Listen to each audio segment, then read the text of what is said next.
का फल। एक बुजुर्ग आदमी स्टेशन पर गाड़ी में चाय बेचता है। गाड़ी में चाय बेचकर वो अपनी झोपड़ी में चला गया। झोपड़ी में जाकर अपनी बुजुर्ग पत्नी से कहा कि दूसरी ट्रेन आने से पहले एक और केतली चाय बना दो। दोनों बहुत बुजुर्ग हैं। आदमी बोला कि काश हमारी कोई औलाद होती तो हमें भी इस बुढ़ापे में कमा कर खिलाती। औलाद न होने के कारण हमें इस बुढ़ापे में भी काम करना पड़ रहा है।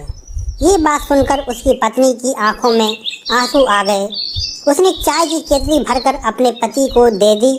बुजुर्ग आदमी चाय की केतली लेकर वापस स्टेशन पर गया। उसने वहां प्लेटफार्म पर एक बुजुर्ग दंपति को सुबह से लेकर शाम तक बेंच पर बैठे देखा। वो दोनों किसी गाड़ी में नहीं चढ़ रहे थे। तब वो चाय वाला बुजुर्ग उन दोनों के पास गया और उनसे पूछने लगा कि आपको कौन सी गाड़ी में जाना है। मैं आपको बता दूंगा कि आपकी गाड़ी कब और कहाँ आएगी। तब वो बुजुर्ग दंपति बोले कि हमें कहीं नहीं जाना, हमें हमारे छोटे बेटे ने यहाँ एक चिट्ठी देकर भेजा है और कहा है कि हमारा बड़ा बेटा हमें लेने स्टेशन आएगा और अगर बड़ा बेटा ना पहुँचे तो इस चिट्ठी में जो पता है वहाँ आप पहुँच जाना। हमें तो पढ़ना लिखना आता नहीं है, आप हमें बस ये चिट्ठी पढ़कर बता दो कि ये पता कहाँ का है ताकि हम लोग अपने बड़े बेटे के पास पहुँच जाएं।